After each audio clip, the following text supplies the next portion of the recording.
ଶ୍ରାବଣ ମାସରେ କାଉଡ଼ିବାଲା କାନ୍ଧରେ ବାହୁଙ୍ଗି ଏବଂ ସେଥିରେ ଜଳପୂର୍ଣ୍ଣ କଳସୀ ନେଇ ପଦଯାତ୍ରା କରିଥାନ୍ତି ଶିବ ମନ୍ଦିରକୁ ଭଗବାନ ଶିବଙ୍କ ଉପରେ ଜଳ ଢାଳିବା ପାଇଁ। ଆଶୁତୋଷ ଶିବଶଙ୍କର କେବଳ ସେତିକିରେ ସନ୍ତୁଷ୍ଟ ହୋଇଯାନ୍ତି ଏବଂ ନିଜ ଭକ୍ତମାନଙ୍କର ସମସ୍ତ ମନସ୍କାମନା ପୂରଣ କରିଥାନ୍ତି। ଚାଲି ଚାଲି ଗଲାବେଳେ କାଉଡ଼ିବାଲାମାନେ ଜୋରରେ ଉଚ୍ଚାରଣ କରୁଥାନ୍ତି ବୋଲ ବମ୍ ହର ହର ବମ୍। ଏହି ବମ୍ ଶବ୍ଦ କାହିଁକି ଏତେ ମହତ୍ତ୍ୱପୂର୍ଣ୍ଣ? ଏହା ହେଉଛି ଏକ ବୀଜ ମନ୍ତ୍ର। ମଣିଷର ଶରୀରରେ 7ଟି ଚକ୍ର ରହିଛି। ସେଥିମଧ୍ୟରୁ ସ୍ୱାଦିଷ୍ଠାନ ଚକ୍ରର ବୀଜ ମନ୍ତ୍ର ହେଉଛି ବମ୍। କହିବାକୁ ଗଲେ ମହାଦେବ ଶିବଙ୍କର ଏହା ହେଉଛି ମୂଳ ମନ୍ତ୍ର। ବମ୍ ବୀଜ ମନ୍ତ୍ରର ବାରମ୍ବାର ଉଚ୍ଚାରଣ ଦ୍ୱାରା କାଉଡ଼ିବାଲାମାନେ ରାସ୍ତାରେ ଚାଲିବା ସମୟରେ ଥକି ନଥାନ୍ତି ଏବଂ ପୁନର୍ବାର ଉତ୍ସାହ ପାଇଥାନ୍ତି ଶିବଙ୍କ ଦିଗରେ ଅଗ୍ରସର ହେବା ପାଇଁ।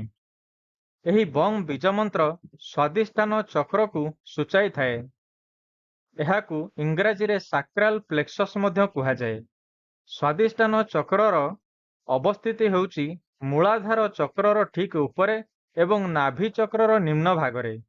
ଏହାର ତତ୍ତ୍ୱ ହେଉଛି ଜଳ ତତ୍ତ୍ୱ ଏବଂ ରଙ୍ଗ ହେଉଛି ନାରଙ୍ଗୀ।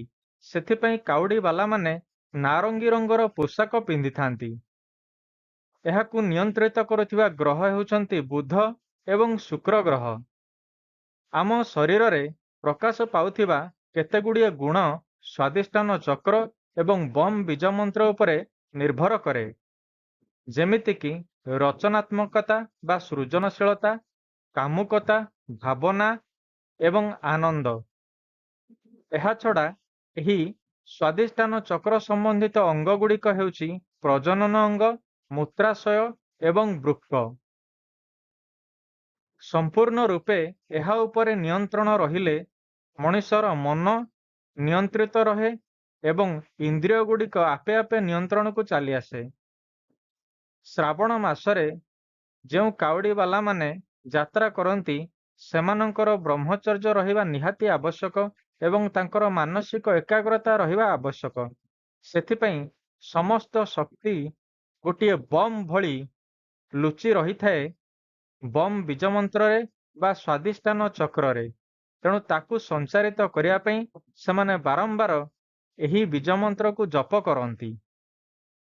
ଏହାକୁ ପୁଷ୍ଟି କରିବା ପାଇଁ ନାରଙ୍ଗୀ ରଙ୍ଗର ଫଳ, ପନିପରିବା, ମହୁ ଏବଂ ବାଦାମ ଆପଣଙ୍କ ଜାଣିବା ନିମନ୍ତେ କହି ରଖୁଛି। ସେହିଭଳି ହର ଶବ୍ଦର ଅର୍ଥ ହରଣ କରିବା ବା ତ୍ରାଣ କରିବା। ଯେଉଁ ଶିବଶମ୍ଭୋ ବିଷପାନ କରି ସଂସାରର ସମସ୍ତ ପାପ ଶକ୍ତିକୁ ନିଜ କଣ୍ଠରେ ଧାରଣ କରିଥିଲେ ଏବଂ ସମସ୍ତ ସଂସାରକୁ ଅମୃତ ପିଇବାର ସୁଯୋଗ ଦେଇଥିଲେ, ସେହି ଶିବଶମ୍ଭୋ ସମସ୍ତଙ୍କର ଦୁଃଖକୁ ଟାଣି ନିଅନ୍ତି, ହରଣ କରନ୍ତି। ସେଥିପାଇଁ ତାଙ୍କୁ ହର କୁହାଯାଏ। କାଉଡ଼ିବାଲା ଯେତେବେଳେ ବୋଲ ବମ୍ ହର ହର ବମ୍ ଉଚ୍ଚାରଣ କରନ୍ତି, ସେତିକିବେଳେ ତାଙ୍କ ମନରେ ଏହି ଇଚ୍ଛା ଥାଏ ତାଙ୍କ ଜୀବନର ତାଙ୍କ ଆତ୍ମାର ସମସ୍ତ ଦୁଃଖ କଷ୍ଟ ଭଗବାନ ଶିବ ଟାଣି ନେଇ ତାଙ୍କୁ ଶାଶ୍ୱତ ଶାନ୍ତି ପ୍ରଦାନ କରନ୍ତୁ। ବମ୍ ଆଉ ଗୋଟିଏ ଅର୍ଥକୁ ମଧ୍ୟ ବୁଝାଇଥାଏ। ଏଠି ବ ଅର୍ଥାତ୍ ବାବା ବା ଭୋଳା ବାବା ଏବଂ ମ ଅର୍ଥାତ୍ ମାତା ବା ପାର୍ବତୀ ମାତା ଦୁଇ ଜଣଙ୍କର ସମନ୍ୱୟ ଗୋଟିଏ ଶବ୍ଦରେ ହୋଇଛି। ତେଣୁ ଏକା ବେଳେକେ ଦୁଇ ଜଣଙ୍କୁ ପ୍ରାର୍ଥନା କରାଯାଏ।